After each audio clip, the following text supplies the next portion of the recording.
Welcome to Clika Podcast. I'm Chris. I'm sitting next to Rick, and our special guest is Michael from Son of Our Dead. What's up, dudes? Welcome, man. Welcome. So how's it going? How's everything doing? Everything is super busy right now. Obviously, we just, with the new record coming out and signing to the new label EMP and just releasing the first single, the video, last Friday. It's been really hectic. I'm getting nonstop messages. I'm trying to respond to everyone. And it's just like, man, I'm like, my head's spinning. At the end of the day, I think I have migraines from looking at that little phone all day long.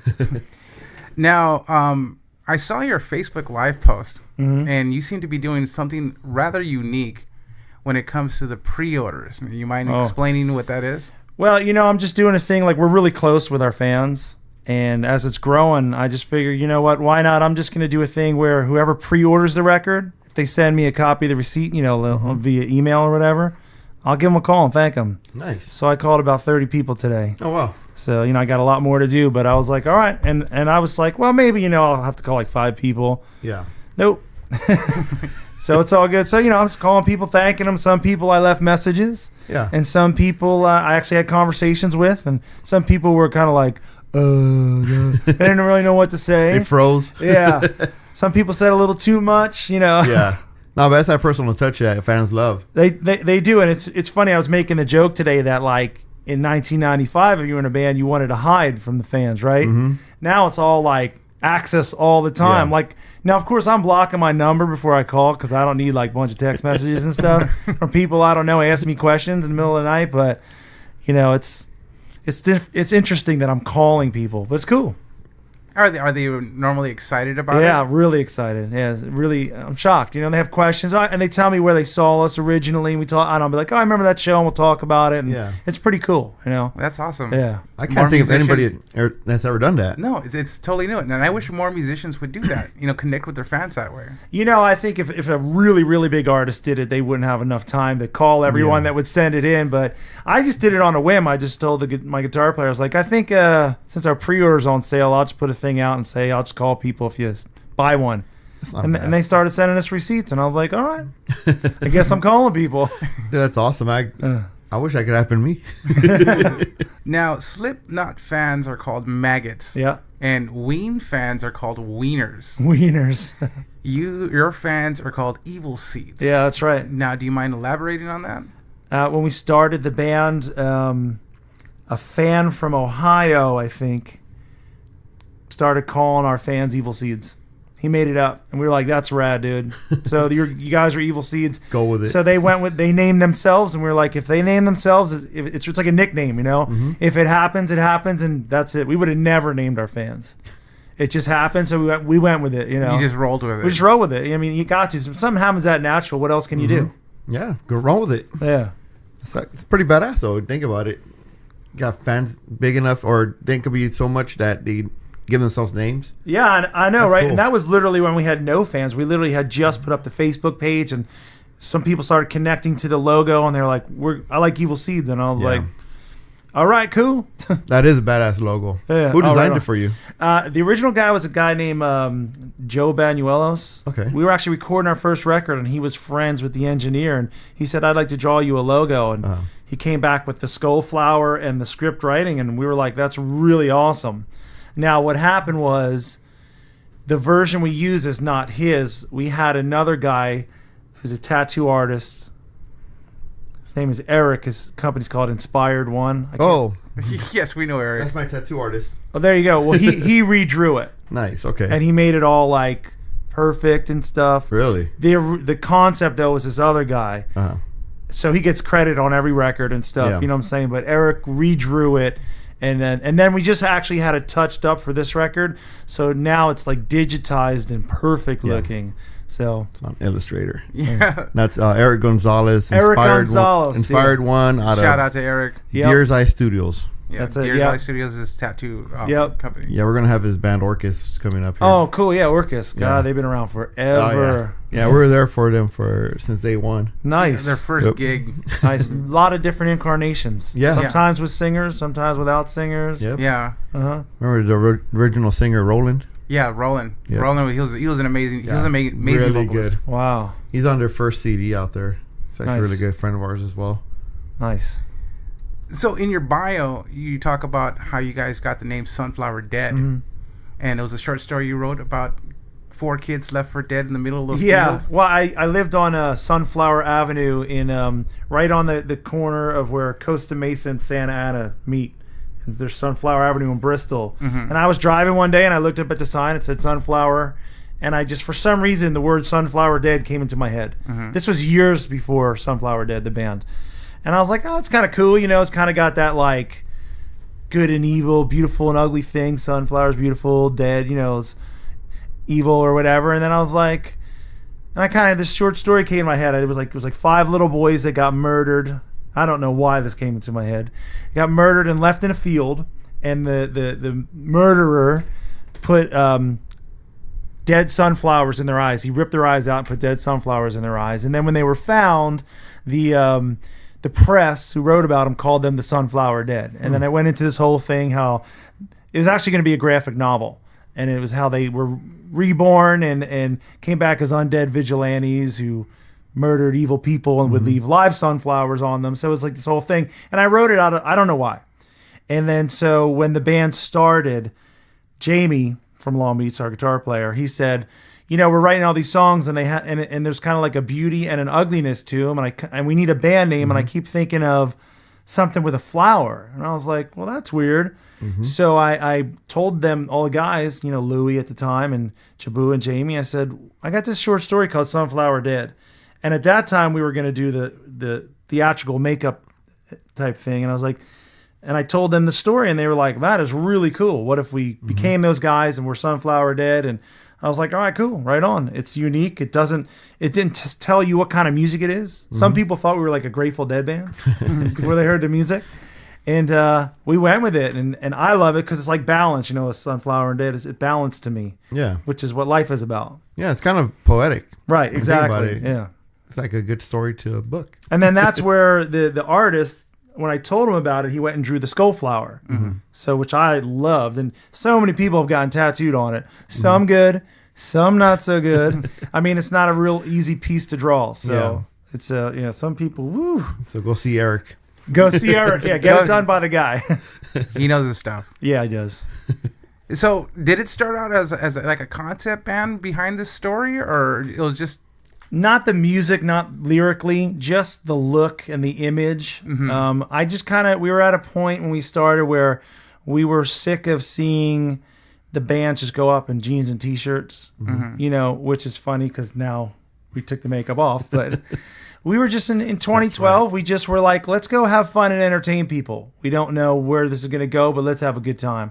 So we did it, and my idea was to kind of look like the guys from 30 Days a Night, the vampires, which I love, the black contacts, and it was really fun, and people were reacting, and we were like, cool. We started touring, put the record out, and people liked it. We were having a good time.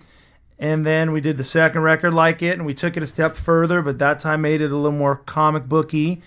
And then halfway through touring through that, I was like, you know, I don't think people are hearing the music.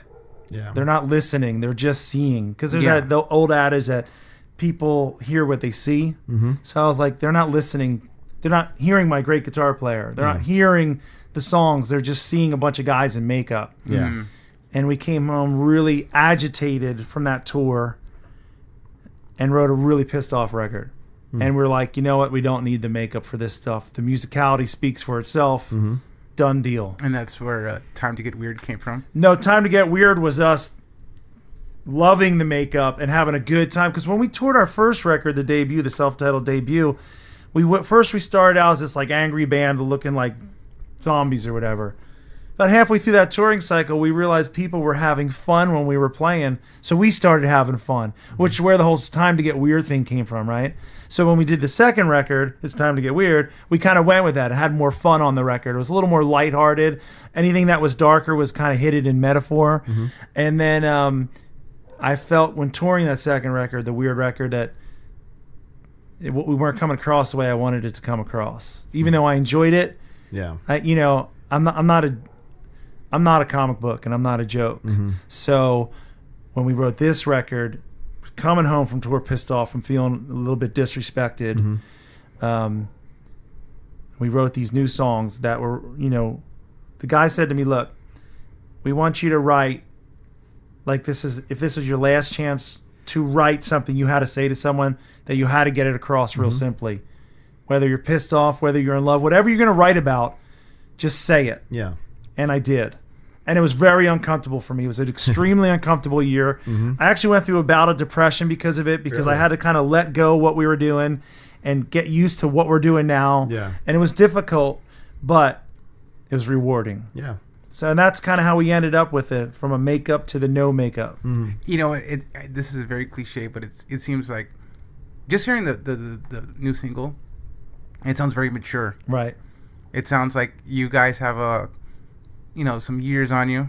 You have some little bit of road rash. Right. And then you put out this great single. Nice. And I like it a lot because it gives me that vibe when music was good. Right. You know, I mean, when we come to a time where people are just copying everybody, you gotta have something different. You know, and different is hard because everything's been done, especially with a guitar now, right? But I think, you know, and I would never say we're different by any means, but I think what I notice is what people are latching on to is what the producer Dave Fortman latched onto when we sent him the demos before we recorded the record, was the thing you're talking about, the maturity, but it was just the kind of emotional depth. It's especially Victim, and then the rest of the songs, which you haven't heard on the record. But that was the kind of the goal of the record, to have everything just be full of that emotional depth. No bullshit. Just pouring your heart out into that moment, being in the moment in the song. And I think that's the difference, personally. It really is. That's it. Because songwriting, it's not like, you know, the difference between this record and the other records is the other records seem to be a little more up. And in this record, musically, it seems like we're just pummeling on people in every song. And it's almost like I'm sitting on top of someone pummeling their chest, trying to get my point across. And that seems to be the vibe of the whole record. Whether it gets soft or hard or whatever it is, I'm just constantly just beating down on someone. And so to me, it has a more attractive quality, kind of like Christopher Nolan's Batman movies were more attractive than the other Batman movies. The 90s. They were cool, but they were comic booky. Yeah. So we call this our Christopher Nolan record. In fact, the record was almost called Nolan. Oh, wow. So where did that title come from, COMA? We couldn't decide on a name, and our manager said, call it COMA. And we said, why? He goes, I don't know, it sounds cool. I know that's lame, but it was like, should we call the record 3? Should we call it Nothing? Should we call it Nolan? Should we call it Skullflower? Because the cover of the album is literally just the Skullflower. Yeah. And we were like, he's like, call it COMA. And we were all, for some reason, all of us went, yeah, that's great. Yeah. And it's COMA. It works. It means it's not like it means something, or it just seems to work. There's no song COMA. I don't say COMA on the record. It's just one of those, like Evil Seeds, one of those happy accidents. Yeah. You know what? That's one of the best answers I ever heard. Yeah, really. To that. There's no whole story behind it. There's no bullshit. I wasn't in the shower and this happened. No, my producer said COMA, and that's the name of the record. That's it. I mean, really, sometimes when somebody says something and it catches, you just go, cool, done deal, easy enough. Why fight it? Stick with it. Yeah. So, and actually, I love it. I don't know why it fits, but it fits. With this album, how long did it take you guys to get it off the ground, from inception to idea to putting it down on record? How long did that process take about? We got off tour in November of 2016. We thought that was going to be our last tour for the Time to Get Weird cycle. We started demoing songs that were more in the vein of the Time to Get Weird record, and the guys were like, no, we don't want to do this. And they sat me down and said, we want to do something more real, emotionally real, more groove-oriented, crushing, still hooky, but... And then that's when they told me about how they wanted me to lyrically come across and vocally, and not be afraid to throw everything I can do vocally. And whether, if a song was heavy, be heavy. If it wasn't, but don't be afraid. Don't feel you have to live in this box. So we started over the writing in January and February of 2017. And then we got offered another tour, so we went out on a month-long tour in the spring. So really, we started demoing in June of 2017 officially, and we did pre-production in August, and we recorded the record in September. So once we kind of got going, we got going.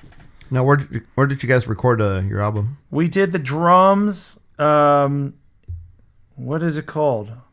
Fuel Music Studios, and I believe, I have no idea where it is, even though I was there. It's in Southern California. We just did the drums there, and you want to know what's funny? We recorded the rest of the record, everything in Jamie's living room. What was it about the drums being recorded at a certain studio? They just had to be recorded in a professional room. Got you. You know, it's not like we used computers to do the drums. Yeah. We used a real live drum set, real live drumsticks. Yeah, a guy that could play. So that's awesome. But everything else was done in Jamie's living room with Dave Fortman, who's done Evanescence and Slipknot and Mudvayne and Godsmack, and we just recorded in there, kind of like here. We just boom. Yeah, it was. You know, his dog was walking by me, and I was singing. It was just... It worked. That's a very clean recording you guys have there. Yeah. I'm very surprised you guys did it outside of a studio. Yeah, it sounds really good. Well, I mean, we had Dave and his engineer, Jeremy Parker, who are amazing. But the gear to record nowadays is so top-notch that you don't necessarily need to be in a studio. Correct. Drums are the only thing... If you're going to record real drums, you want to be in a real studio still. You want to have that room with the ambience. Everything else. Everything. And then Dave took it and mixed it. It took him about, a month or a month and a half. And it was done deal. Awesome. You did a great job. So this label that you're on, EMP, it's run by David from Megadeth. Yeah. Now, what's it like having a seasoned musician that's been around the business, that knows the bullshit? What's the difference between working with a gentleman like that than opposed to a person that just wanted to start a record label? It's just kind of like this. I'll have an idea or something we want to get done. I'll call the label and say, "What do you think about that?" And it's like automatic feedback, or we know how to get to the person to get that done, or hold on, let me ask David about this, or let's talk about. You know what I'm saying? It's like this wealth of knowledge. Now, we've all been doing this a long time, and we know a lot of people, because our first two records were on our own independent label, so we learned a lot on our own. But now it's a little easier to be like, okay, when should we do this? And then they'll be like, let's do it this way. You know what I'm saying? It's cool. It's really, really, really cool. That's cool. Is he really hands-on with you guys, or with his artist? Yeah, he knows everything that's going on. Him and his A&R guy that runs the label, Tom Hazart, are just on the phone every single day working on stuff, doing stuff. I mean, they have the label, they have their coffee company, they have a touring agency they're now about to announce, and they have all types of branches of it. So, yeah, they're really hands-on, extremely. Yeah. That's great. That's great when it's just very organic like that. Totally. And it worked out for us because where we are growing-wise in our size as a band and where they are as a label was a really good fit. Where, we're both in the same kind of position. They're coming up, we're coming up, and so you guys meet in the middle. Yeah, it's a good fit. Yeah, without a doubt. And we're real DIY, so we're so used to doing everything on our own with no help that it almost took a couple times where the label was like, "Hey, we're here to help you, dummy." Like, you don't have to do everything on your own. I'm like, "Oh yeah," but that's cool. But they like the DIY thing. They like us to go work our butts off, but then they help when they need to. So it's cool. Okay, let's start at the beginning. You and Jaboo are both in Two Hit Creeper. Yeah. What was the conversation about starting this band? Well, we it started. I've known Jaboo since I was 5. We were little kids when we met, way before there was any music. Right. I remember when he started taking guitar lessons when he was a little kid. But when we moved to California, we moved here to do music. We made a decision when we were 20. It's going to be New York or L.A. And we weren't, being from Philly, we weren't going to live in New York City. It wasn't going to happen. So we came to California, and I wasn't going to live in L.A. because I visited and he visited. I didn't want to live in Los Angeles. So we moved to Orange County and Long Beach. Okay. Kept going back and forth. But we came out here, and the first night we lived out here, we went on an audition for musicians, drummer and a bass player. Couldn't find anything. So we searched for about 8 months and looked and looked and looked and looked, couldn't find anything. So one day I said, fuck it. I'm going to go to Guitar Center. I'm going to go buy a drum machine and a keyboard and learn how to do all this shit. And we're going to write songs and we're going to go play without this shit until we find people. And that's what we did. Because we couldn't find musicians. Oh, wow. Because either people liked punk which we weren't going to be a punk band, which I was blown away by because it wasn't the world I came from. Yeah. Or at that time they wanted to be in Tool or the Deftones. Mm-hmm. Great bands, but it wasn't what I wanted to do either. I was like, okay, well, we're going to do it ourselves. And that's how we met, the guys in Chapter 23, the guys in Droid, all those bands, just from going to shows and hanging out and being this weirdo band, Two Hit Creeper, with an accordion, That was it, really. We had no choice. I remember seeing your guys' billboard driving up and down Sunset. Oh, man.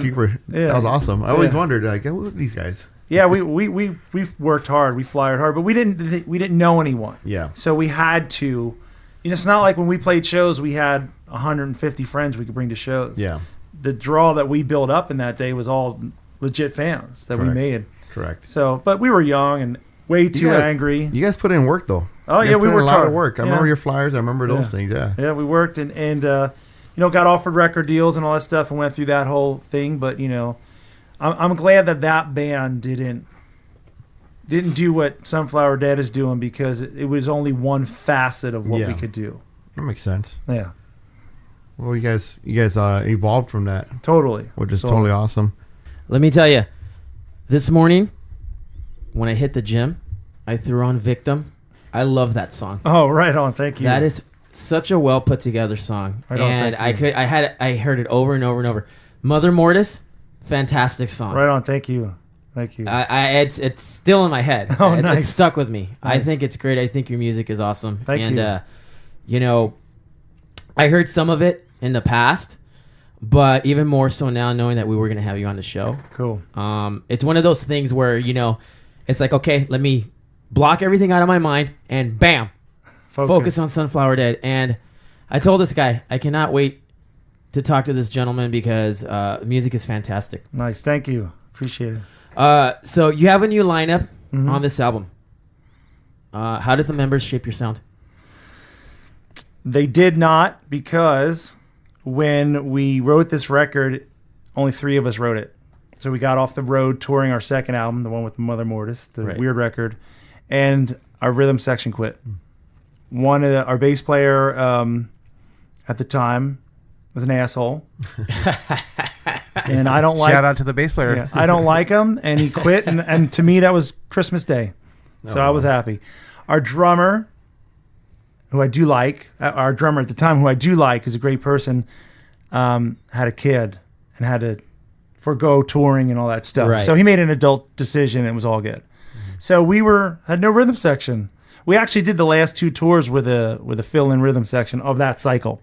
So we were like, well, let's just write a record with the 3 of us, me, Jaboo, and Jamie, and we did. So it's just the 3 of us. Now on the record, Cordell Crockett from Ugly Kid Joe played bass. And Chris Hamilton from the band Downset. Okay. And he's also in Blood. He was in Blood Simple. He recorded the drums for us. Really? Okay, so it's those 2. That's the rhythm section on the record. They were phenomenal. And but yeah, the record, the sound, the songs is me, Jaboo, and Jamie. And more so than that, it is Jaboo, our lead guitarist, took complete control, took the lead on everything, wrote everything. It's really him. I call him the genius. It was really him. And then we just kind of put in our 2 cents and try to make it better. He really, really went above and beyond on this record. No doubt. Well, I mean, it shows because it sounds great. Thank you. And then the rhythm section that we got now joined after the record was mixed. So we were just talking to people and playing people mixes, and we're friends with Christian from Fear Factory. Right. And he actually produced our first record, and he's like, well, I want to hear the new songs. And he's like, oh, he goes, I absolutely love these. He goes, there's so much growth. He goes, you need a bass player? And we were like, of course. He goes, I'm in. He goes, we were like, you're in. Oh, wow. We love Chris. He's great. No audition or nothing, right? Yeah. Like, we need to audition him. Come on. Come on. He's great. And then Brett, our drummer, was in a band called Downplay, who became the band Starset. And he just happened to be hanging out with our producer while we were tracking the record. And he's like, what's up with this band? He's like, do they need a drummer? And we were like, well, yeah. And then it worked out. So it's like we had to try and get a band, and they just showed up. Just like the Evil Seed showed up, and like the title of the record, Coma, showed up. The band showed up. It just fell on your head. But those guys did not contribute to the writing of the record because they were not there. So it's just the 3 of us, really. It seems like in a dire situation, everything kind of just came together toward the end. I mean, I guess when you take the idea of just constantly moving forward and whatever the world throws at you, you just keep moving forward. Sometimes good stuff happens. Well said. Yeah, exactly.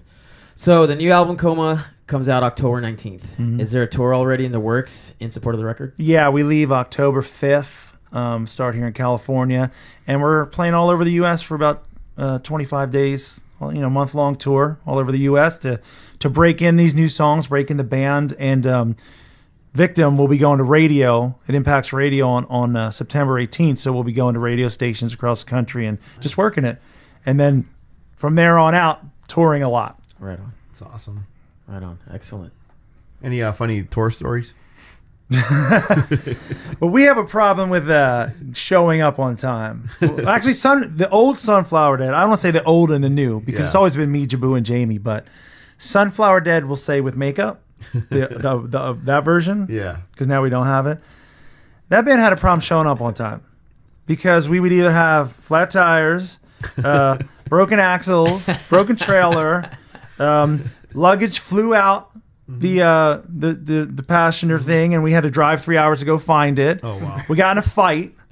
Some guys got too drunk, and we didn't leave the venue till 2 p.m. instead of 2 a.m. to get to the next one.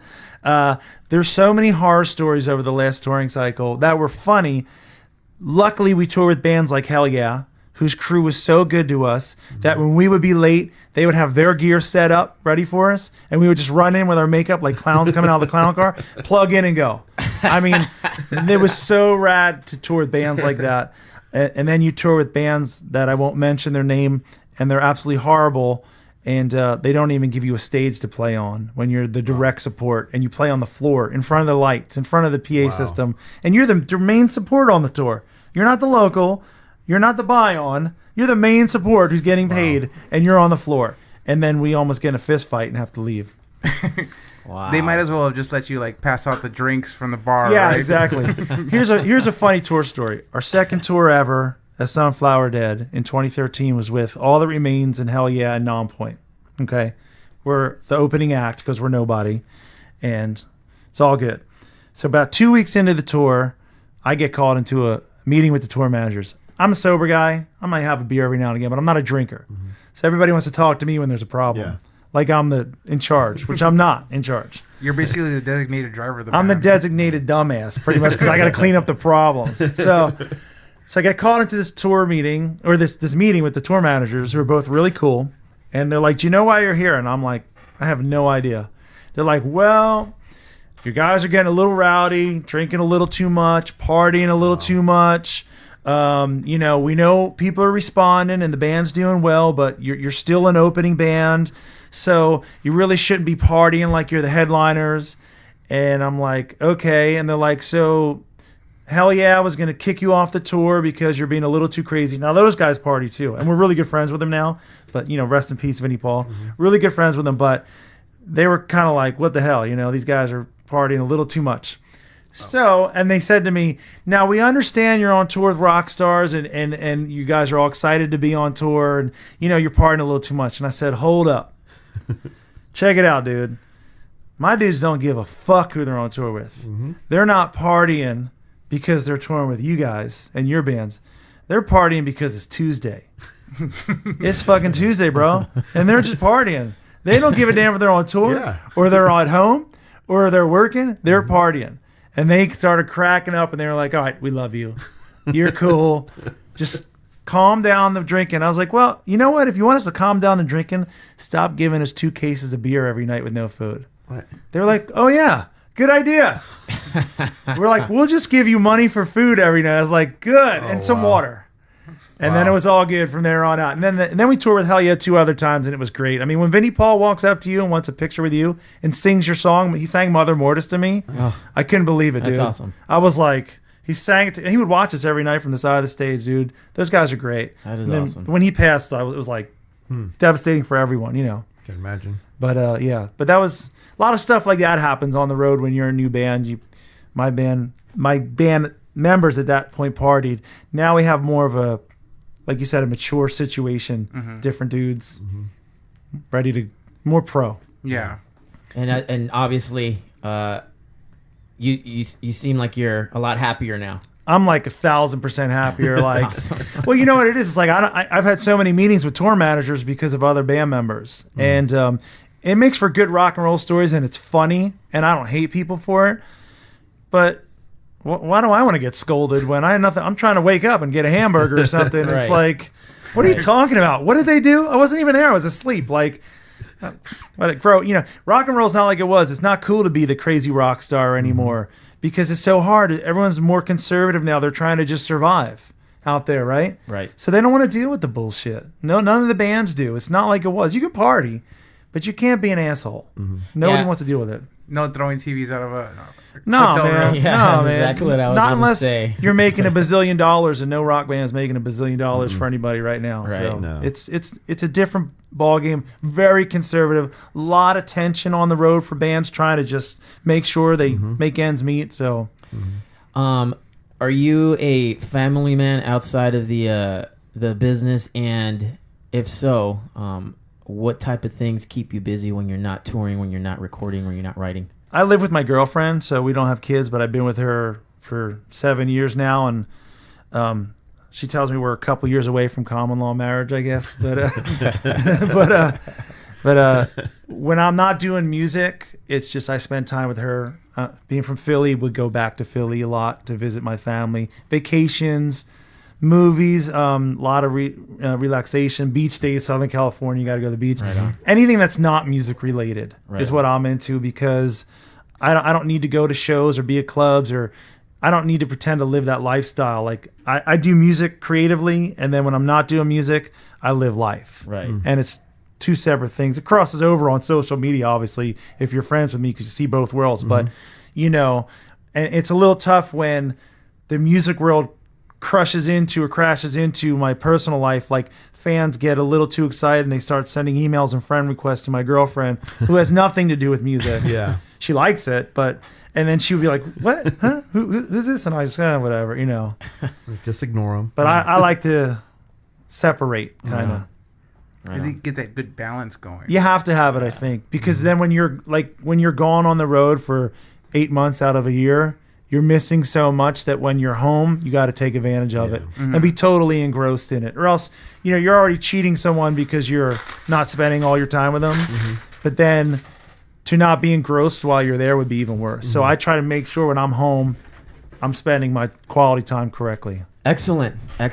Yeah, I find it when we're not creative.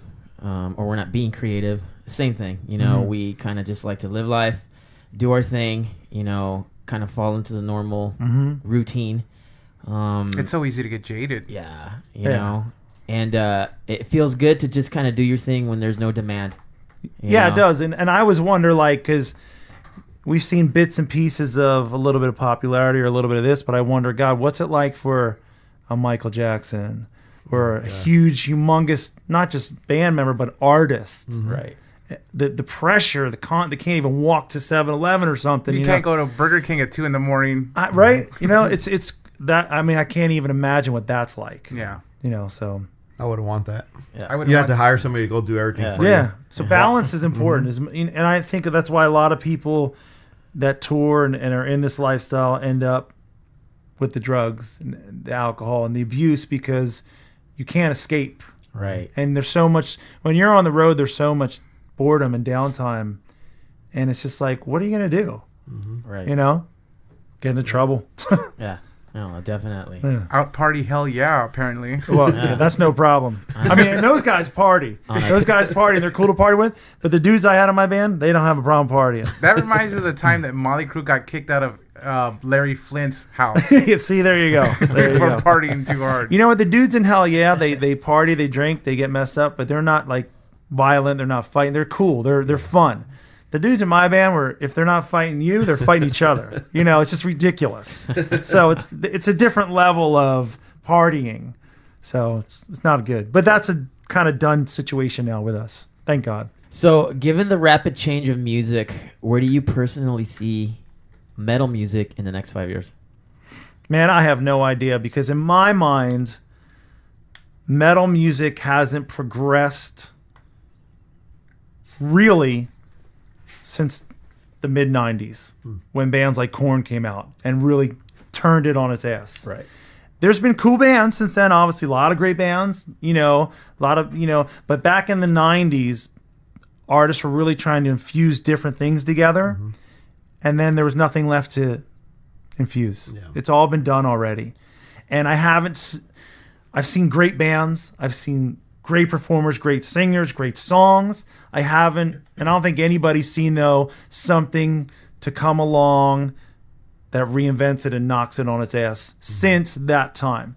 Because everything went old school again. All of a sudden, guitar solos came back and technicality came back in metal. It was like, it was cool for younger kids, but that's what I grew up on. Yeah. I already went through that. I already listened to the heaviest of death metal and the most technical bands you can do. It's like, it's nothing new to me. It's just, it's cool, but it wasn't new. It was like going back to 70s rock, which I love. It's like, it's cool, but it's been done. Yeah. So, I always say, and this is just my personal take on it, I always say that the 90s was the last like real great era of music. It almost, I agree. There hasn't really been anything in the 2000s and the 2010s and beyond that really grabbed me. No, said, listen to me. Yeah, listen to me. With the exception, of course, of Sunflower. Oh, right on. Yeah. Well, like I was telling them, what we're doing is not a new thing, but like on the new music, like Victim, the emotional connection for us that we're having to these songs and the weight we put on that emotional connection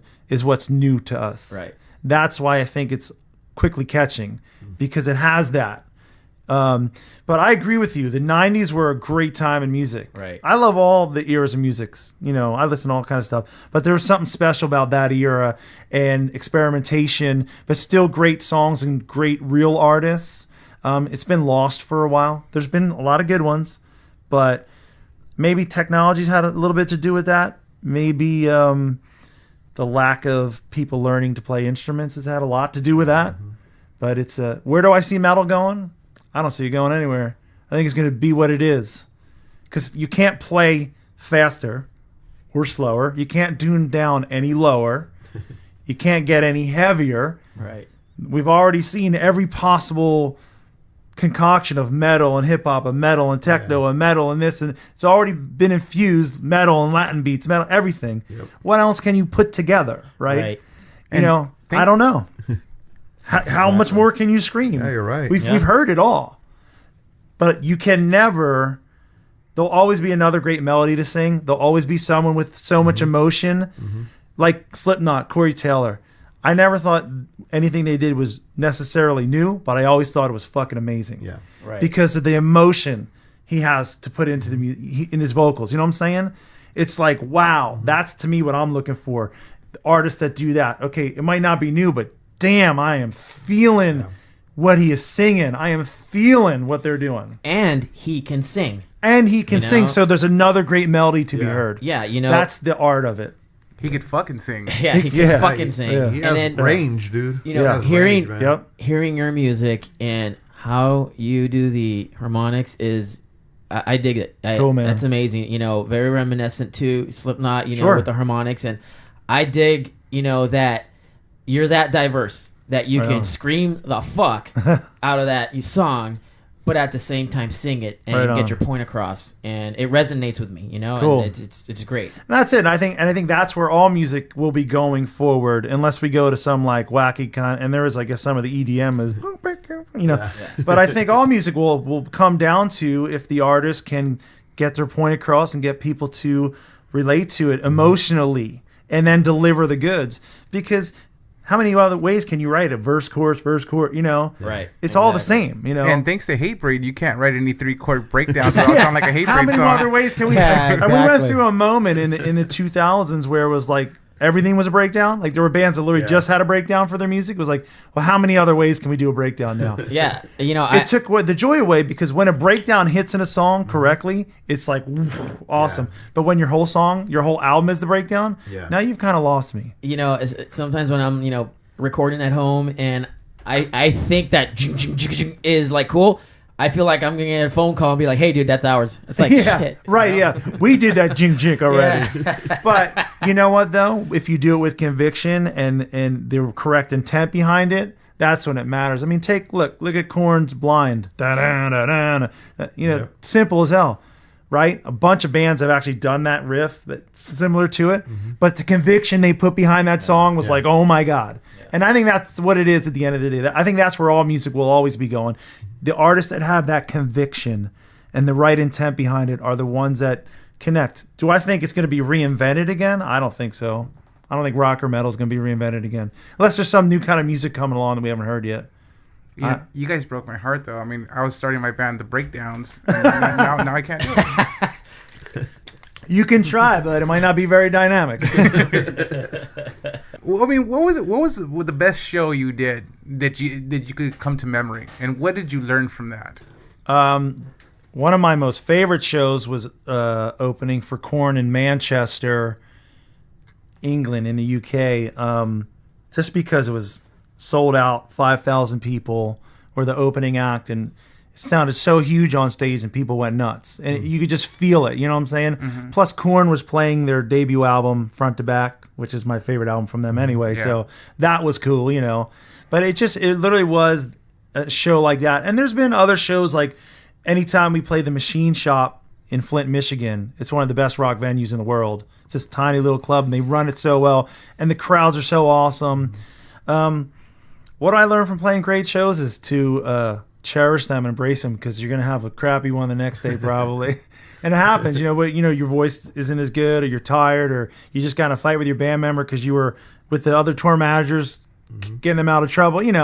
When there's a good one and everything connects, I learned to just enjoy it and just be like, there's another good one. Hell yeah. Have fun. Right on. Mm-hmm. So same question in reverse. What was your worst show, and what did you learn from it? I was in Italy. We were touring Europe with Snot, and I walked off stage after 2 songs because I had no voice and I was sick, and it was because of our tour bus and there was no air conditioning, so we were basically sleeping in like a fungus zoo. It was disgusting. Oh. And it was a heat wave in Europe at the time, so it was literally just filthy. Oh. And when your singer loses his voice, well, that's it. I don't mean I just lost it. I mean I lost it because of the crap on my voice. And after 2 songs, I said, fuck it, I'm out. Because the band was being annoying, and I was like, that's it. And I learned, and then we got backstage, and I apologized immediately to the band. Because the show, not that the show was meaningless, but it wouldn't have mattered either way. But, you have 5 people sacrificing their life, their time away from their families, things like that. You can't do stuff like that. Just like if you get too drunk or you ruin something, you can't do that. And I apologized right away, and I learned that even if I can't do it up to par, up to snuff, we have to do it together. It's a band. It's not a solo show. And I even went on social media when I did it, and I said, today I learned a really good lesson about what it's like to tour and the hardships of it, and how to, work as a team to get it across. So it was really important. And given that experience, when it comes to drinking and partying, do you kind of, as a band, cohesively agree? You know what? Let's wait to party after our performance, or does it matter? I kind of have the attitude whereas if you can perform to your highest level and be fucked up, good for you. Do your thing.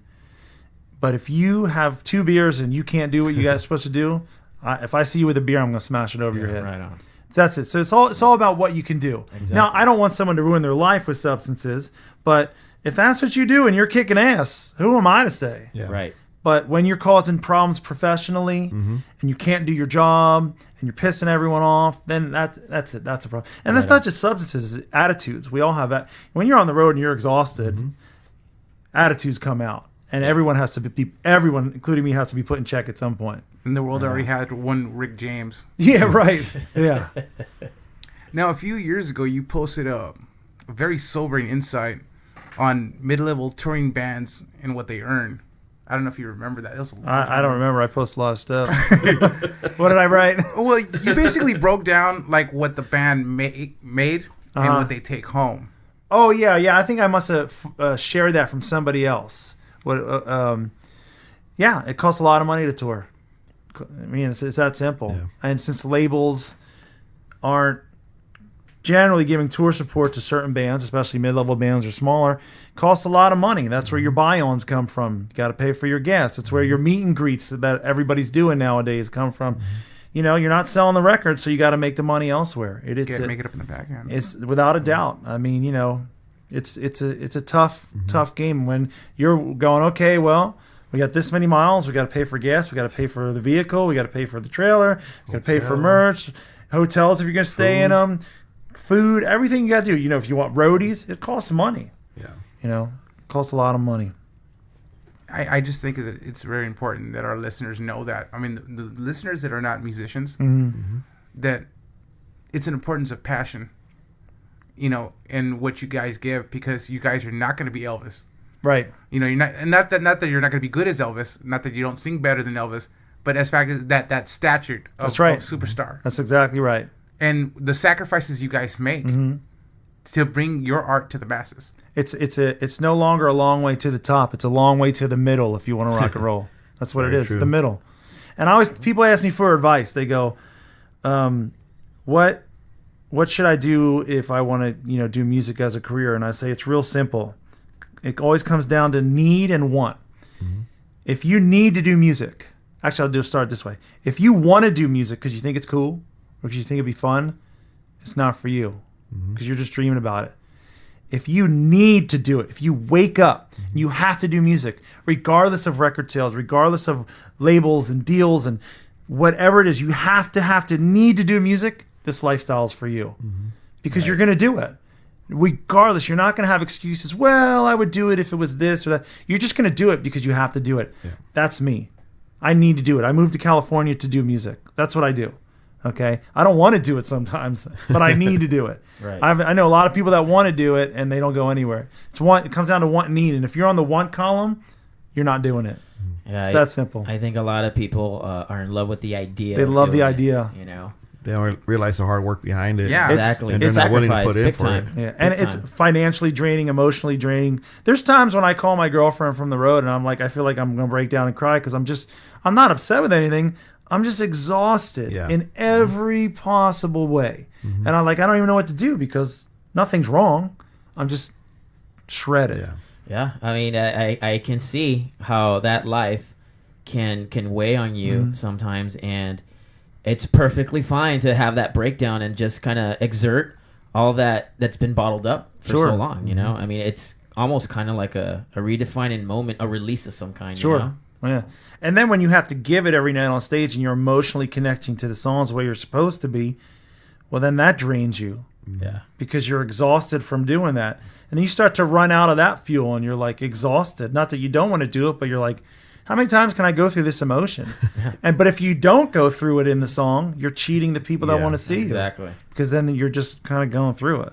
Exactly. So, you're absolutely right. Now that you're older, and how do you manage an intensive tour schedule with the family, adult responsibilities, and a career outside of music? I'll tell you what, iPhones and social media has made it a lot easier because just being able to talk to people, FaceTime, all that stuff, constant text, I'm in constant communication with everyone I need to be. That's made life that much easier when you're gone. You know, I can't imagine back in the day being on the road and being in Europe for 2 months and all you can do is write a letter. Yeah. Calling card. You know what I'm saying? That gets expensive. Now it's like, whatever, you know, hey, what's up, babe? You know, it just has made life that much easier, I think, personally. And besides that, you have to be smart about it. You have to put time into the people that matter to you, constantly check in. You know, there's something I do before every show we play, before we walk on stage. I always text my girlfriend right before we play and I send her a nice message. And it's just like my routine to keep her involved. I'm halfway across the country or in another country, but I keep her involved. You know what I'm saying? It's like, and I think those little things make a difference.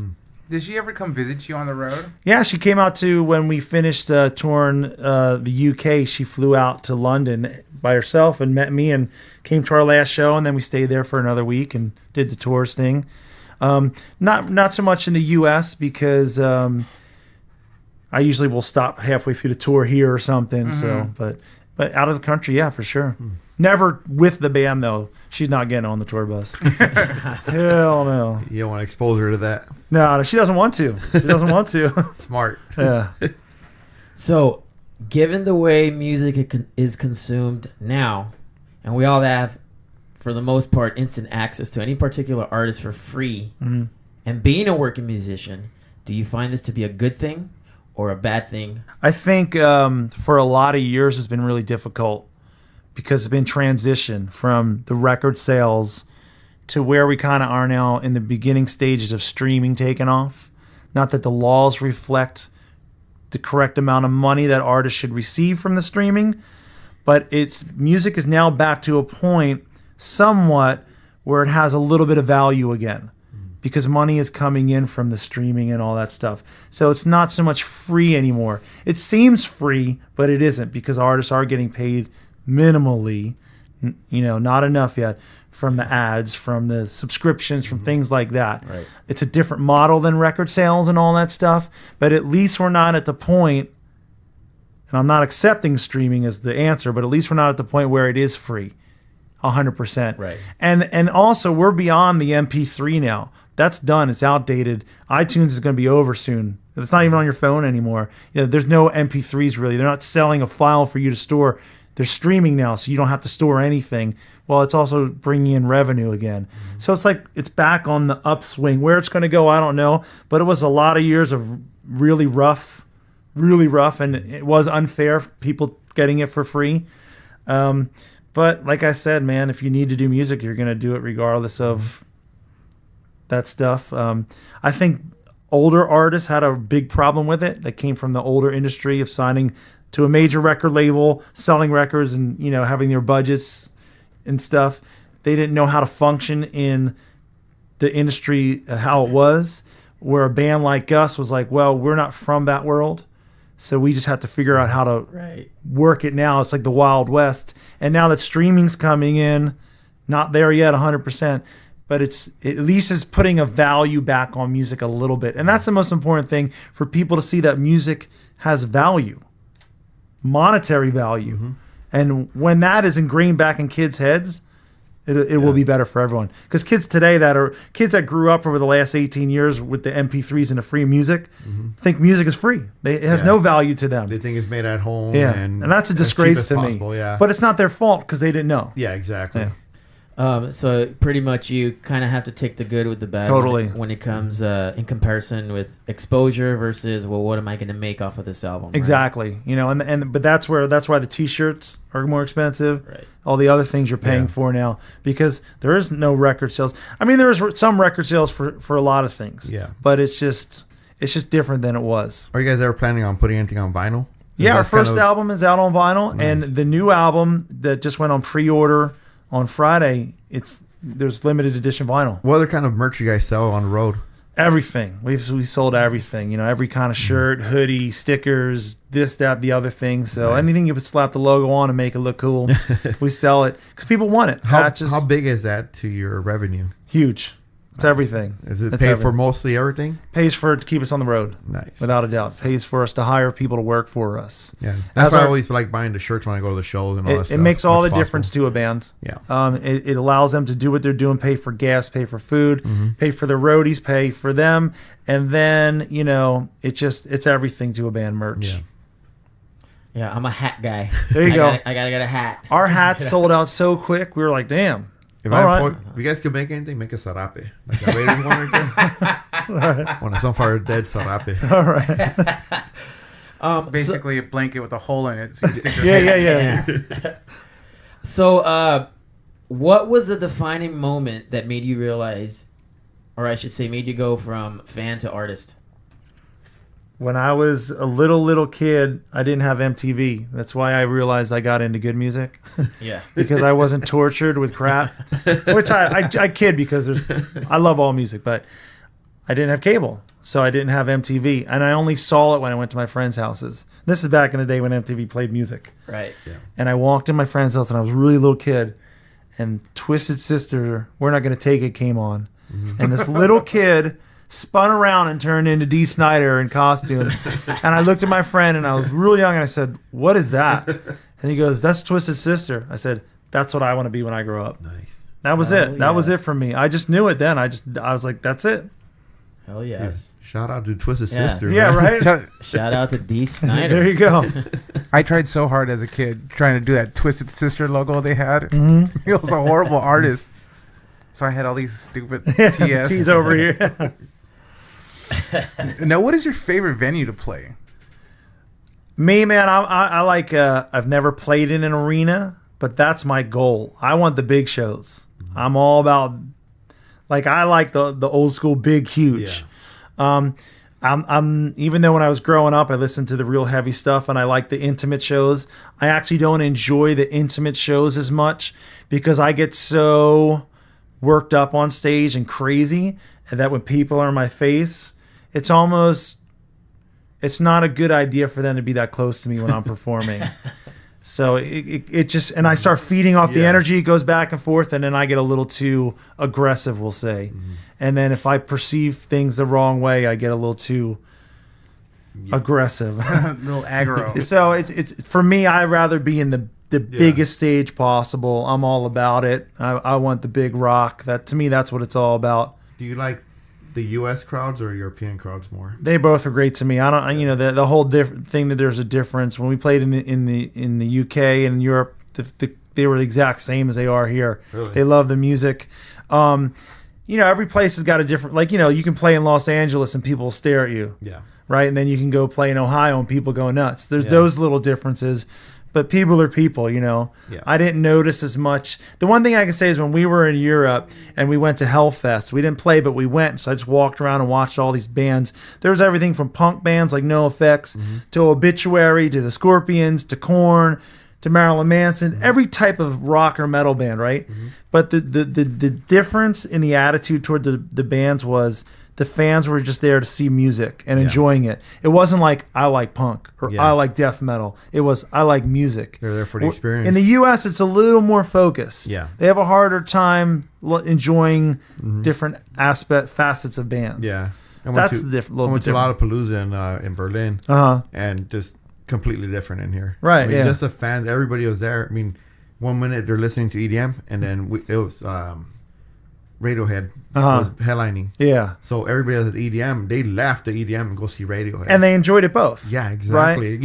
Equally. And that's the difference. Yeah, but as far as how they reacted when we were playing, it was the same to me. You know, they were having a great time. It was all good. So, your second album, Time to Get Weird. Mm-hmm. What was it like working with Jonathan Davis on that? That was really cool. And it was not our idea to do that. We were in a meeting with a record label up in LA, and they were saying we had already gotten the UK shows with Korn. They were going to take us over there. And they're like, well, if you're friends with Korn, which we're not specifically friends, we know them all, but our guitar player, Jamie's really good friends with those guys. He's known them. He took guitar lessons from Monkey before Monkey was in Korn. He just grew up with them, so they're bros. They're like, hey, what's up? It's not like a music thing. Right. So the label was like, which we did not end up signing to, but we did take their idea. They're like, well, why don't you get John to sing on one of your songs? And we were like, why?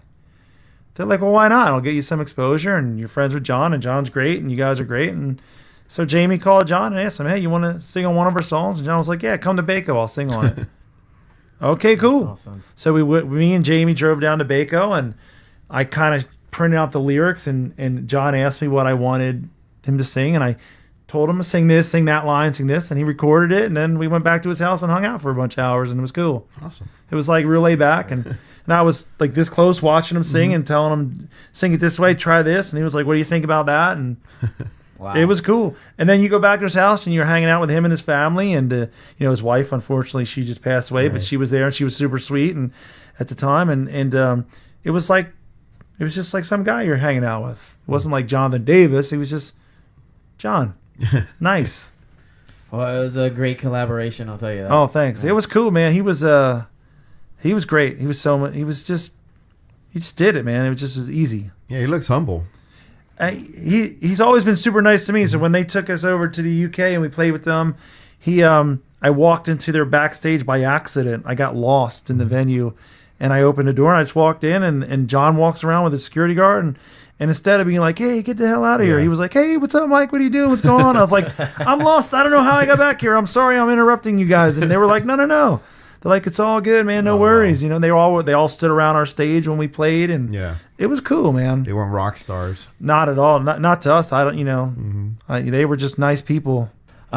So your songs are quite different from one another as far as the songwriting process goes. Is there one person that comes up with more ideas, or is it collaborative effort? The first album was mostly me and Jaboo writing, and then the other guys would, at the time, who were in the band, would come in and sprinkle their ideas. The second album was a collaborative effort in the sense that we sat in a studio and wrote with all five of us, all five band members at the time, and literally recorded ourselves playing live. But I was the lead on that album. Okay, more polished, more radio friendly overall. On this album, since there was only three of us at the time, it was just the three of us that wrote it, but the majority of it was done by Jaboo, the guitar player. He was the lead on this one. Right. So It's Time to Get Weird was written from a vocal standpoint. The COMA album was written from a guitar standpoint. And then the vocals were written to the music. So it just depends. Everybody has great ideas. You know, even if they don't write something, they'll hear something and go, oh, what about this? What about that? And we're also egoless that it's like, well, let's try it. Because we don't know until we hear it. It's not like, this is my idea, this is your idea. Right. I don't give a damn what idea is the best one. I just want the best one. No matter who writes it. Just like saying our manager came up with COMA. Yeah. I didn't come up with the title. It has nothing to do with anything I wrote. Yep. But it's cool. So we'll use it. Right. Just because we're egoless that way. We don't have time to fight over things. And even our band splits on publishing is equal. Whether you wrote on it or not, you're a part of it. So it's all equal. So there's no like, well, I wrote this song, you wrote that song, I'm going to get most of the royalties. Like, no, screw that. We're equal. Everybody's sacrificing. Now, what made you pick up the accordion? I was bored. I play the piano, and I was in Philly, and I was bored. So I drove my ass. I told Jaboo, who wasn't Jaboo at this point, and I said, I think I'm going to go buy an accordion. He goes, why? I said, I don't know. It just looks like it'd be a challenge to play. I go, you know anything about him? He goes, nuh-uh. I go, how much do they cost? He goes, I don't know. So I went to a pawn shop in Philly, and they had two accordions. And the guy's like, which one you want? I said, which one works? He goes, I don't know. I said, how much you want? He goes, $200. I go, I'll take it. Oh, wow. And I don't know what was worth $10 or $4,000. I wouldn't have known. And I brought it home and picked it up. And when I put it on my shoulders, it just felt right. And I just started playing. And I was like, this feels right. Like, I don't play polka or mariachi or anything like that. I just play the accordion almost like I would play a piano. You know, I just played it, and it just came naturally. And I bought a book, and I could already read music. So I was like, well, let me just figure out the basics of it. And it just came naturally. I was not going to use it in this band, but Jamie, when we started, was like, you got to play that instrument. Because when I found out Louis was in a new band, I was like, I'm gonna hear it. And then I saw a picture of you holding that accordion, and I go, I gotta fucking hear it. What's up with that? What's up with that? Yeah, and it's like that when we first started touring in this band, the way we started our shows was I would walk out on stage by myself in full makeup in the accordion. No band members, no music, and I would just start playing the accordion and smiling at people. And I'm telling you, the crowds were looking at me like, What the hell? What the hell? But they were looking, and they weren't talking. Their phones and their cameras came out, and they were engaged. And the band, I remember Jamie said to me, our first show ever on tour in Green Bay in 2012, he's like, I'm glad you have to walk out and do that shit, because I'd be scared to death, man. He's like, I don't know how you do it, but they were engaged, and I'd play the accordion by myself, and then the band would come out and join me, and it was cool. So we're not dropping the accordion, by the way. We're keeping the accordion. That's what was my next question. Do you guys play it clean, or any effects, or just... Well, what I do is I have what's called a MIDI accordion. Roland makes it, and it has like a zillion bajillion. Actually, It has a bazillion accordion sounds, keyboard sounds. It has a drum machine in it. Really? It has an MP3 player, so I can put the band in the MP3 player and play the whole damn thing myself. Oh, wow. It has everything, but I just use it. I created my own accordion sounds with it. Put my own little. It has effects in it. Made my own sounds, and that's what I do. Good. So, Nice. but it still generally sounds like an acoustic accordion the way I do it. I don't do anything super crazy with it. I think you should have spent the extra bucks to have the little microwave that heats up hot pockets in it. Wouldn't that be great? That's the only thing it doesn't have. Yeah, exactly. But it's not on the new record, though. There's zero accordion. No. It just, for some reason, it wasn't, there was no song that it would have lent itself to. So I said, we're all like, well, cool. It won't be on the new record then. No worries. But it will be live. So, as I mentioned, Victim. I love that song. Great song. Is that based on a personal experience? Yeah, that's pretty much based off of not so much a personal experience, but personal experiences. Like it's everything. It's everything I dealt with touring, with dealing with people personally, in music, outside of music, in personal relationships, looking at myself, doing things in myself that are hurting myself, and just saying, I'm done. I'm not a victim to anyone anymore. I'm not doing this with anyone anymore. You know, that's what it was about for me, letting go of a lot of stuff that was unnecessary. A lot of people, I cut out a lot of people during the making of this record, a lot of nonsense, and that's what it was about. Now, I'm coming to find out that it happens to be very timely with a lot of what's going on with the news, with the Me Too movement, and people, so many people feel like a victim nowadays. I didn't write it from that point of view, but in the last 3 days since the song came out, I'm getting all these emails and stuff, and it's like, oh, I think I kind of connected to something that's going on in people's heart. Yeah. So right on. It only took 3 records. Well, Hey, it took four records for Madonna to blow up. Yeah. There you go. and you know what? With that being said, we've been tracking your views on the newest video, and you guys are averaging just over 1,000 views a week on YouTube alone. You got to be stoked about that. Yeah, I mean, I'm stoked about all that stuff. You know, the engagement, I can say, is different. We've always had positive response. We've always had haters. But the engagement, the emotional engagement that we've noticed in the last 3 days since the song came out is a different thing for us. And we're going, wow, this is different. Like, the first thing, the maturity of the music. And when you hear the rest of the record, you'll really hear it. But the engagement of that emotional content in just Victim alone, we've noticed just a difference in the response to people. And it's like, and I think that's the most important thing, because views are great. You know, we always get in that, but this is different. This is like when I taught you about, like, we were talking about, like, there's bar bands, and then there's national touring bands, and then there's huge bands. And the huge bands like Korn, their fans are just so emotionally engaged with that song, those songs. That's what we're starting to see with this song in just 3 days. And we're like, trip out on that. Who knew, you know? And they're really taking ownership of the song. And that's when you know you got something good. Right? When your fans take ownership of your art. Right. And they interpret it through whatever they're going through. Right? Yeah. And it's theirs. It's no longer ours. It's their song. I mean, even you, like, growing up, there must have been a song or a band that got you through some really troubled times. Sure. Without it, there was many, depending on what age I was at. There was many bands. Yeah. And it was whether it was just the aggression of the music or the emotion of the lyric, there was many bands. And but I never did take ownership like fans do. I never felt it was mine. I always felt it was theirs, and that just helped me.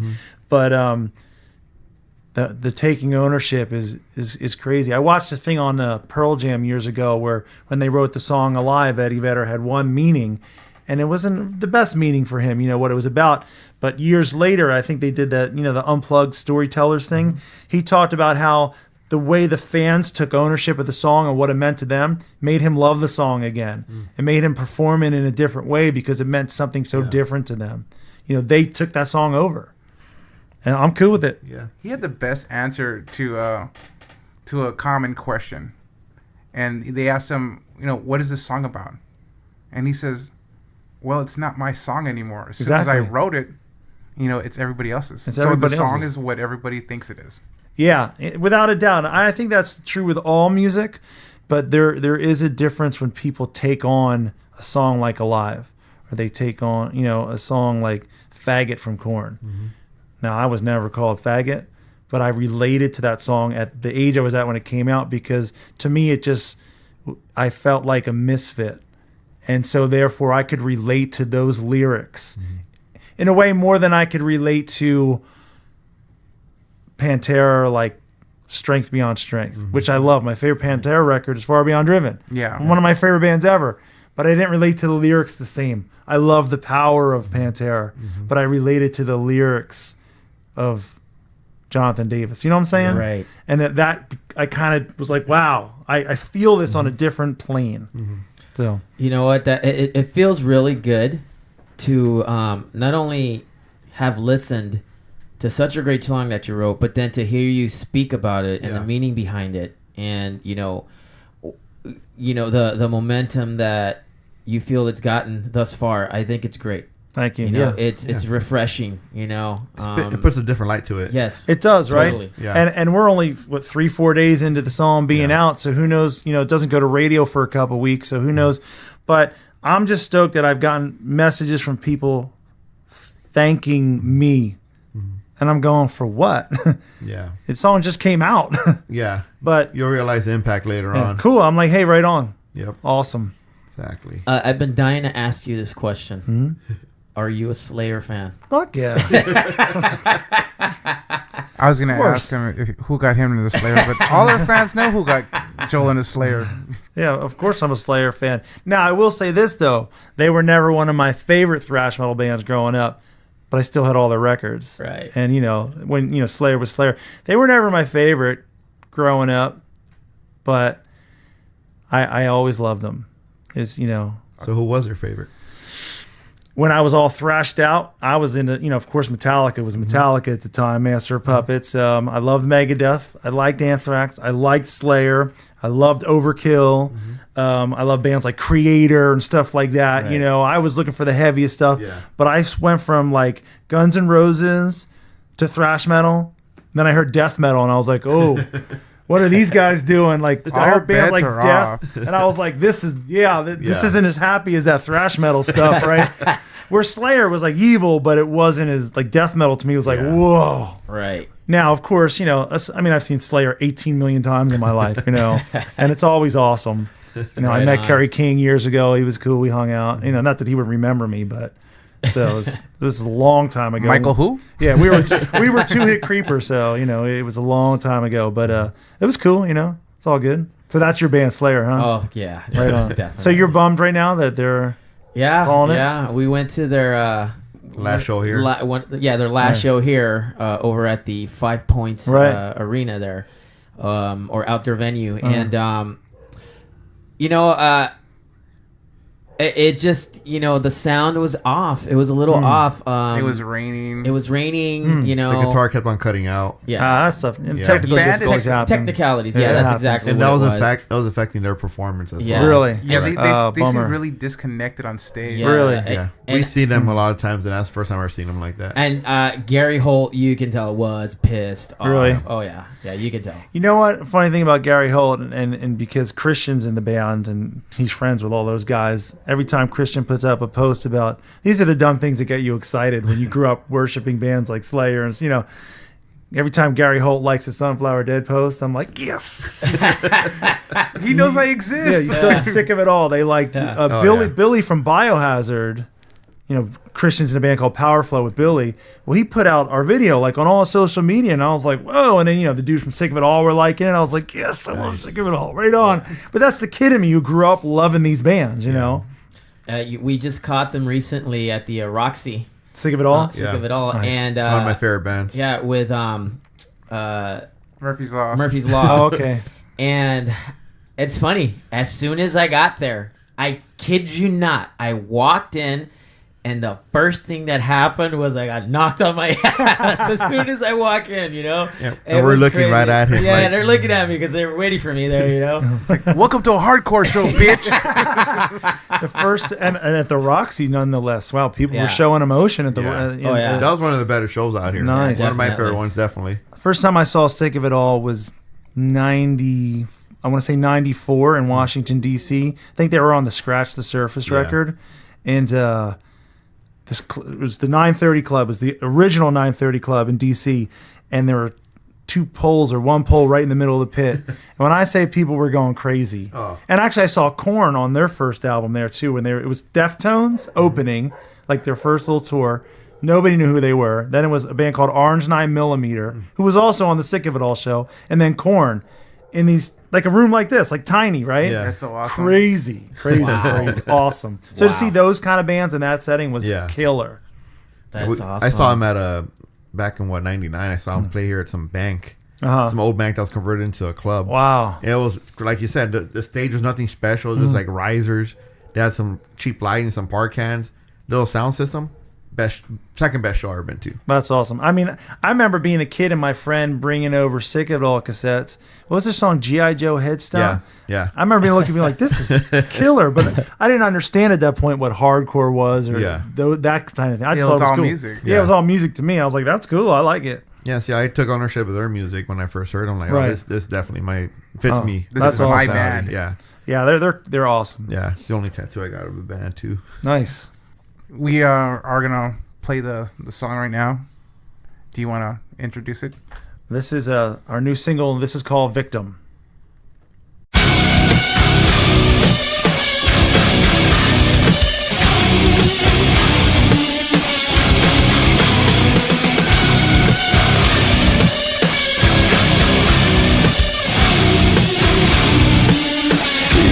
Just gonna leave, then why can't you just leave? I would rather us cut these ties than continue to grieve. But if you wanted to stay, you better change your ways. And if you're just gonna keep these things the same, then please go away. I'm not gonna be your all I've asked you was, all I told you was, all I needed was let me be with no cause. Everything that's true is everything you won't do. This victim is through with you.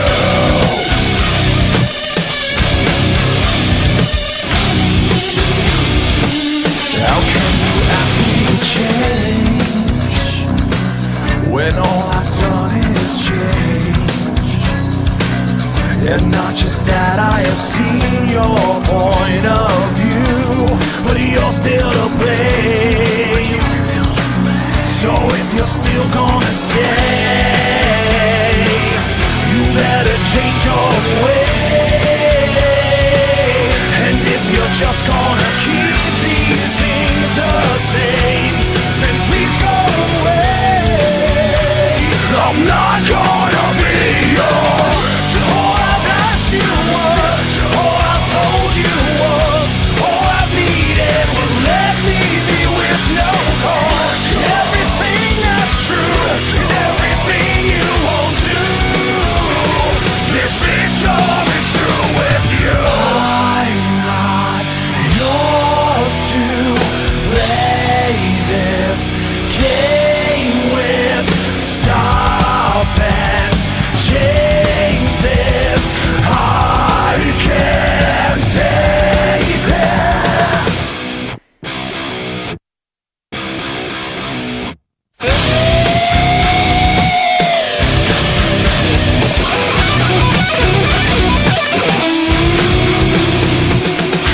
All I've asked you was, all I told you was, all I needed was let me be with no cause. All I begged of you is all I wanted to. All I needed was something you just won't do. All I've asked you was, all I told you was, all I needed was let me be with no cause. Everything that's true is everything you won't do.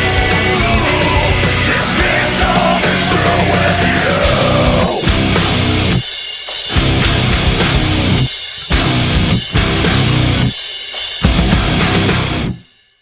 And we're back. Yes, we are. We're all just talking. And Yeah, we're just Quiet quiet. talking, and now that the mic's on, it's like That always happens. That always happens. We have y'all miss some good conversation, some good information. now influences Me or the band? the band.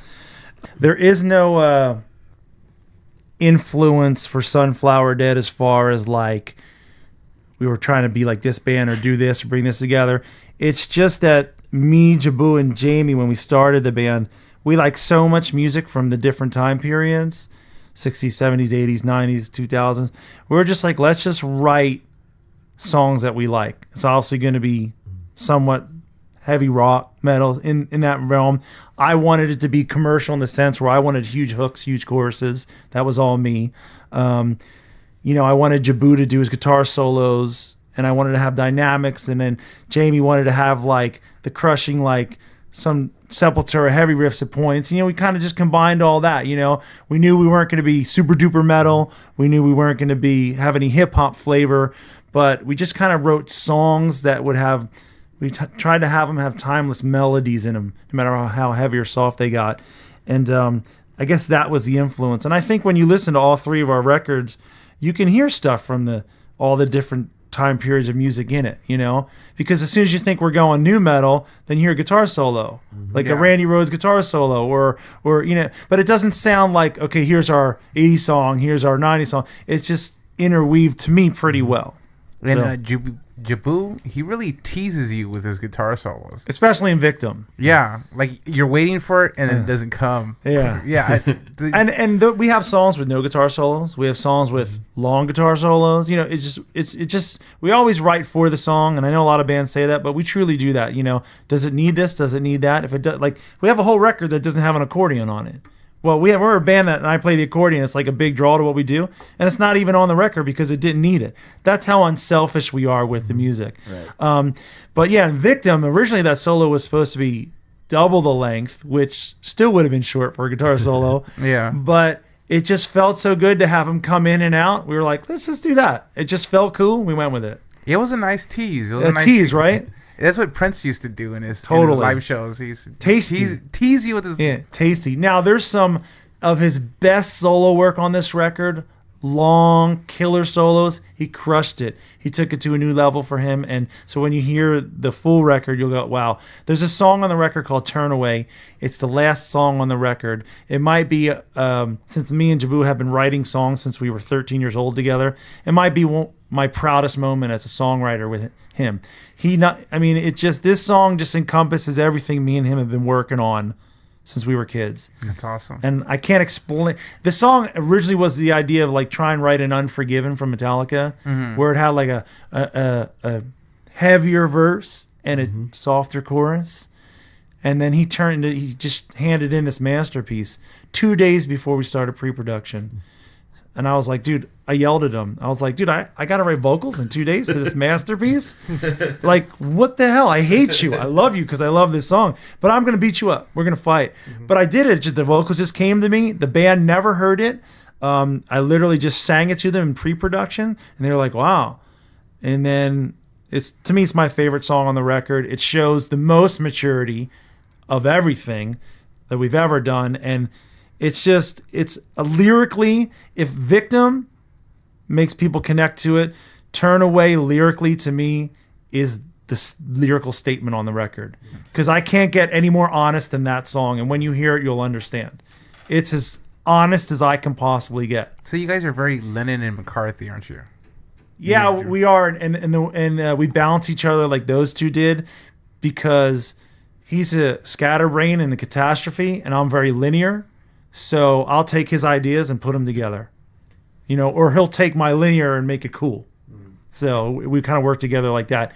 Where Jamie comes in is where we get locked up in our own world. He'll come in and say, check this out. Let's do it this way. And then we go, oh, we didn't think of that. That's cool. You know what I'm saying? Yeah. So everybody adds in.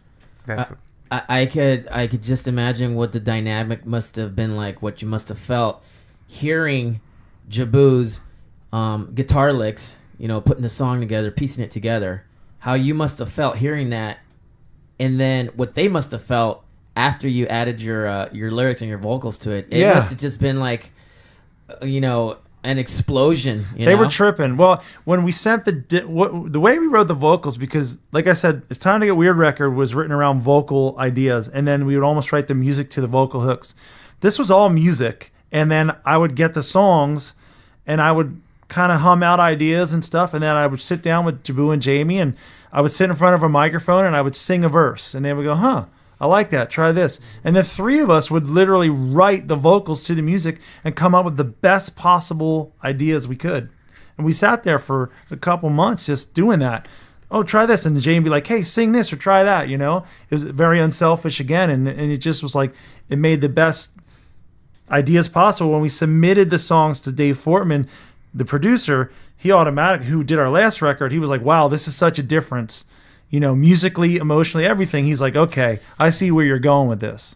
So it was cool. What inspired you to want to cover the Police's Every Breath You Take? Me and Jaboo were in a bar. This is probably 2011. We're writing this record, our debut album for this band that nobody's heard of. I said, you want to do a cover song? Because we're always too lazy to do covers in our life.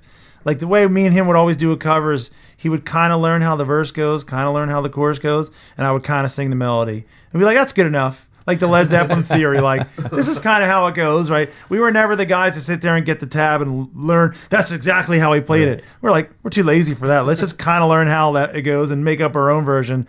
I said, you want to do a cover? And he goes, yeah, that'd be cool. I said, well, if we're going to do a cover, it's got to be a hit song and we got to make it cool. And he's like, all right. And what did he say to me? He goes, what's that song from... And he's drunk. We're in a bar and he's drinking Jack Daniels and he's hammered. He goes, what's that song from Top Gun? And I go... He goes, it's called Every Breath You Take. And I go, no, the song from Top Gun I think was called Take My Breath Away. That song... And I said, that's not a good song for us to do. But I was like, Every Breath You Take is a song we should do. It's great. It's about a stalker. It's great. And he goes, yeah. So I went home and I listened to it and I said, well, we're not going to do like a cheeseball metal version and speed it up and try and make it heavy. I said, because that song doesn't have a true chorus. It just has parts that kind of, and the way they wrote their song is like this very linear, hypnotic thing that just keeps going and going and going. Right. But it doesn't go up. It doesn't go down. It doesn't have a chorus. It's weird. It's such an amazing song that doesn't really go anywhere. It just hypnotizes but you. It is complex in its But own it is way. complex, right? And you're going, and it makes you think there's a chorus, but there's not a chorus. Yeah. So as I was picking it apart, I said, what we need to do with this is let's slow it down. It's already pretty slow. Let's slow it down. It's probably like 123 BPMs. We went to 117. And let's make it dynamic. Because it's like there's this section, there's this section, there's this. Let's make this section be real soft and then bring it up and then bring it down, then bring it up. And in our version, instead of their version where it just keeps going and hypnotizes you, we're just going to keep up and down until we crescendo it. And then we showed it to the band and they were like, wow, this is really cool.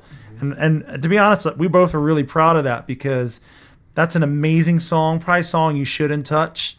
And I've heard other bands do it, and it's either like a cheesy punk version or something. It's cool, but I always felt that we did a really solid job, and that song sold us more records from playing it live on our first tour than anything. People played it at their wedding, our version. And I said, don't you know it's about a stalker? Like, it's not a love song. You're weirdos. They were like... It's not a love song. It's like, no. It's kind of like Ronald Reagan using Born in the USA for You're his right. campaign. It's not really a pro-USA song, It's like you missed the point, bro. Yeah, exactly. But yeah, I was. That's why we did it on a whim, And we're actually going to bring that back into the set for this album's touring cycle. Awesome. I love that song. I love the original, and I'm real proud of what we did with it. Well, it sounds really good. You guys did a really good Thank job you. with it. Thank you. Definitely. It's I couldn't think of I wouldn't think that song could work with metal. Yeah, really. Well, and I don't think we approached it like a metal song. Like we added a guitar solo into it. Right? There's no guitar solo in, but the guitar solo Jaboo did is like a big slash guitar solo. It's big and wide open. It's not shreddy. And then the end, we turned the end into like more of like a hardcore kind of like stomp groove, real punchy. But I think if you made it a metal song, I think bands have tried to do it where it's like real fast, and it's like it loses all the emotion. We were like, let's slow this dude down and let's just make it creepy and like pulsate and breathe, and I think that's why it works. Yeah, because you animated and exaggerated the meaning of that song. Yeah. Exactly. It made me actually want to listen to the real song. Totally. It's almost, reminiscent of like what Marilyn Manson did with Sweet Dreams. Without a doubt. Yeah. Without a doubt. And to me, like when he put that song out, his idea was that song, because the first Marilyn Manson record, which I like, wasn't a huge hit. Right. It was an underground cult thing, but it wasn't like a big hit. But when they put out Sweet Dreams, he said that was the cheese on the rat trap. He's like, that's what made everybody go, what's that? What are they doing? Yep. And then he follows it up with Beautiful People, which is an amazing song. And Antichrist Superstar is an amazing record. It's like, it's one of my favorite. Right? But that cheese on the rat trap, he sucked everybody in with that cover. But how can you do a cooler cover the way he did it? Yeah. Perfect. The look, the sound, awesome. And then he goes and covers Depeche Mode. Oh yeah, he's done a Personal couple. Jesus. Yeah, which I love. You know what though? I'll be honest with you. I think their version is darker than his version.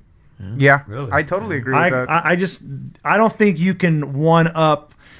And even though they weren't trying to be a dark, I think emotionally that their music is so dark, and especially that song. And what's the other one? Enjoy the Silence, or so dark. People forget, just because they're poppy sound, they forget that they're an industrial band. Totally. Yeah. But just the emotional levity to their music was like, whoa. That's why, like, he did Personal Jesus. It was cool, but it wasn't dark. Like, he made Sweet Dreams darker. It was like, whoa. Yeah. That and I Put a Spell on You. Yes, on that EP, right? Yeah, he's the Howlin' Wolf song. Love that cover. Yeah. I actually like it was called Smells Like Children, that EP, right? Yeah. I like that better than the first Marilyn Manson record, personally. And I like the remixes of the first album songs better than I like the first album. I remember when that album came, well, not when it came out, when I got into it. I guess I was cleaning my room or something like that. And that little interlude, Fuck Frankie, came out. Yeah. And it was really fucking loud, and people were looking my window. What is going on in there, dude? Yeah. That's a really cool EP. Really cool. Now, Antichrist Superstar is a themed album. Sure. It was the first of 3 records that went together, I think. Yeah. Would you guys take the task of making a themed album like that? Or? Like a concept? I don't know. It's something we've never thought about, especially... Sometimes I feel with concept records, it limits the scope of the emotion, and then you get locked in a storyline. I've never been a huge fan of concept records, and even though Antichrist Superstar is one, it's the first of 3 chapters, I always put that record on its own for some reason. I don't even listen to it like a story. I don't know if I would do that. Especially since we started so theatrical, and the Sunflower Dead was going to be a graphic novel, but I don't know if I would do that. I think I would feel too claustrophobic. Watching the next record is going to be a concept. But don't listen to me. I don't know what I'm saying. It'll be a concept album. Yeah, somewhere Jaboo is like ripping up some pages. Exactly. He goes, well, fuck that idea. Yeah, exactly. Yeah, who knows? Yeah, kind of like a dream theater with images and words and scenes of a memory, and then it's kind of like all connected in a sense with the Metropolis song. And so yeah, I completely understand. I like, what I always thought was cool was like when Led Zeppelin would have a song called House is the Holy, but it wouldn't be on the record. You know what I'm saying? They would tie their records together, or they would have a riff here. And I always thought that was cool. Yeah. Alice Cooper also did something really cool where he would have a theme on his records. If you listen to like Welcome to My Nightmare, there's a theme that pops up in a couple tracks. I always thought that was really cool. Slipknot did it on Volume 3. They had 2 versions of Vermilion. Stuff like that. It's like there's a theme here, but then it's here again in a different version. Yeah. I like that, but a whole concept, I don't know. I don't know if I would be into that. Now, this story, is that published anywhere? Your Sunflower Dead story? I actually went up to L.A. and met with, I can't even think of his name right now, the guy that did Hellraiser, Clive Barker. I went to his studio and met with all his people, and they wanted to co-write the Sunflower Dead graphic novel with me, and we had it all worked out, and then it just kind of fell to the wayside. So we were going to do it and put it out in for Comic-Con and all that stuff. But it fell to the wayside, and it's not something I'm really too focused on right now. Maybe one day I would do it. I have the whole story outlined. They loved it. They thought, was like, wow, this is really cool. I went really in depth with it, so it's cool. It's an interesting plot. Yeah, and if you hear the whole thing and see all the character, I really went into character outlines and the story arcs. It gets really cool. So, but it didn't end up.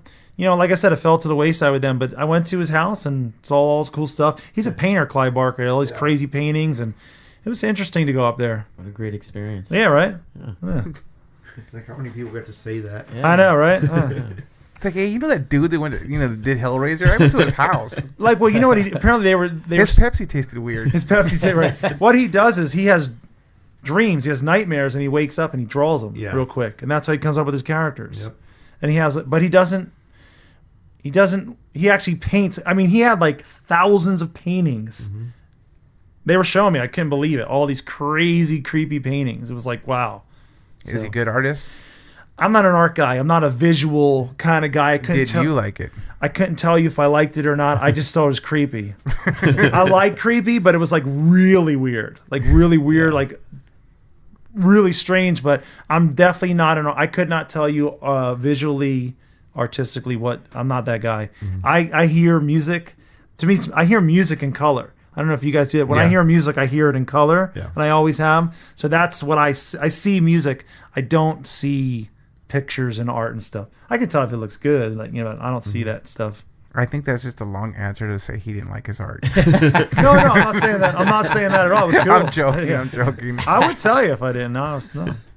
And here we have the devil when he stuck his finger in me. Yeah, right. Yeah, it was like wow. Like this is like waking up and I mean does like a painting a day or something. It was like crazy, like tons and tons. Whatever. That's a discipline right there. Discipline, really. Yeah. To complete a painting in one day. Yeah, and some were little and some were humongous. One was as big as a wall. Like, like I mean, like a huge wall. Mm-hmm. And they showed it to me, and I was like, and it was the basis of some novel he wrote for kids. And this painting was the basis of it. I think that's what they said. Oh, wow. I don't listen to everything, I guess, all the time. He did giant painting. He did write novels for kids. There's some long Yeah. kids thing, you know, like not a Harry Potter, but like it's like a bunch of books. Mm-hmm. Yeah. And they were showing me this painting, and I was like, wow, that's crazy. But it was huge. But he's very sickly, I think. He's got some disease. He's very sick. Oh, man. Oh, really? Yeah. Well, he must be old as hell, though. You know? I would assume, I think it's late 60s, 70s, maybe. Maybe 70s. Yeah. God, he has to be at least. Yeah. Yeah. What? Did he write? Did he do Nightmare on Elm Street? Is that his? No, it's Wes Craven. Wes Craven, yeah. Wes Craven, yeah. Wes Craven's up. You're thinking Pinhead and... No, because he said Nightmares. I was like thinking of Wes Craven and what he said, how he got... Freddy Krueger was based on a bully. Right. In school. Uh-huh. And green and orange are very difficult colors to see in your dreams. Oh. That's why the sweater Trip appeared sometimes as red and black. Uh-huh. But it was an actual orange and green sweater. Interesting. Yeah. That's real. I never heard that. That's cool. Yeah, and then the Simpsons took that and actually made it orange and green. Yeah. Oh. Well, here's what I know. On October 19th, not only does our record come out, which is cool, but the new Halloween comes out. Oh, wow. Yeah. So I can't wait. Oh, nice. Yeah. So We're going to be on Fine. tour somewhere, but wherever we're playing, in the daytime, I'm going to see Halloween. Yeah. I can't wait. I'm a horror movie guy, so. Yeah, same here. Yeah. What artists would you like to play with? Like musicians? Yeah, what musicians? What band? Somebody asked me this question in an interview a couple weeks ago, and they said, "What would God your damn it. dream show be?" And I this is what I said. I said I want to see the original, not the original Journey, but the big version of Journey with Steve Perry and all those guys that wrote the hit songs. The original Guns N' Roses, which I did see when I was a kid, but I want to see I want to see like the first album Guns N' Roses, like the OG GNR, Led Zeppelin, and then what was the four? I had four bands. And I didn't even want to be on the show. I just wanted to watch it. AC/DC with Bon Scott. Wow. Oh, With Bon, and I've seen AC/DC with Brian Johnson. I love it, amazing. But AC/DC with Bon Scott, Highway to Hell, Era Tour, those four bands on a show, that's what I want to see. Now, who do I want to play with? I don't care. I'm there to kick ass. So when I'm playing, I hate to say this, but when I'm playing, it's about me. Yeah, That's as long right, as you're right. there, right? Yeah. I'm there to kick ass. That's so awesome. Right I'm on. down to play with anybody, and I'll respect them for what they do. That's awesome. Yeah. I always had the attitude, even though I wasn't like nowhere near, but when my mindset for pre-show, like, you know, like psych yourself up. I made sure I walked in like I was the baddest motherfucker on four strings. You got to have that ego when you're on stage. You don't need it off stage. But when you're up there, you got to have it, you know. Own it. Yeah. I think that's one of the like we're talking about bar bands versus mid-level bands versus like sonic bands. Sure. I think that's what it is. It's one of the components, you know. It's having that kind of intangible kind of attitude that, you know, I can do this even if you're not the best. Yeah, I can do this, because what it really is the best, that's so subjective, right? Some people think this is the best, some people think that doesn't really matter. What the best is the person, to me, in my mind, the someone can practice to be an amazing musician. Some people are more talented and technically inclined, and I appreciate that. Always have. I love people that are skilled musicians. But to me, the most amazing thing in the world is someone that can write a song and it touches people, because that's an intangible quality. It's not something you could teach someone. You could teach someone song structure, but you can't teach someone how to get something across with sound and art, you know what I'm saying? And make it touch people. You either have that gift or you don't. You can't learn it. And you have to be completely, like, full disclosure, completely naked. You know, and just spilling out all your shit. The truth. If you have one iota of bullshit on there, nobody's going to connect with it. It hinders it. And I think that, like, you know, like you said, where's metal going? I think all music, at the end of the day, what people really want from artists and any kind of art is they want to see that artist's truth so they can relate to it and connect to it. And either by accident or on purpose, the ones that are the most successful and iconic somehow tapped into that. Either for an album, a song, a painting, they were able to do it by who knows why. And I think that's the moments that I think are brilliant. And when I think of the new Sunflower Dead record, I can tell you that of all the music we've ever put out, I don't know, I can't say we've done it or we haven't done it, but I can say this is the closest we've gotten to just the honest truth. You know, tapping into... It's almost like you got inside my head on this record. It's like, it's just that the whole record, there's not a point in the album where it lets up for me just telling you the truth. And it's not like I'm being like scathing or something. I'm just telling you my truth with no metaphor. Just telling you straight up. Right on. Yeah, I'm looking forward to it, and I wish you a lot of success on the road, on your record sales, everything. Thank you. You know, I can't wait to actually hear it on the radio. Right on. And when you're in LA, we'll be there. Awesome. And awesome. Cool. As soon as it comes out, I'm buying it. Nice. Yeah, nice. I'm paying for it, and then I'm buying it for my friends at work so that they can listen to it too. Nice. You know? Awesome. I appreciate that. Yeah. I think you got something, at least for me personally. I was like, okay, this is where I remember being, you know, in the late 90s when I was like, fuck yeah. Getting introduced, you know, to hardcore and things like that. You know, I really didn't get into a lot of the new metal stuff. I don't want to mention, you know, names of bands and stuff like that. But hearing you and your music was definitely refreshing, you know. Nice. I love the feeling of feeling like I've just been introduced to something new all over again, you know, and that's really how I felt when I listened to your music. Oh, that's really cool. You know? And hopefully hopefully that's because it has heart. Yeah. Yeah, definitely. And because I think that's what, and it is, I guess it's my truth that's laid down lyrically, and hopefully that's what makes it special to people, because it's not a new sound, but what I'm saying is, I did at NAMM a couple years ago. I was on some panel. Dave Lombardo was on it, and I was on it. Now he's successful. I'm not, but it was cool.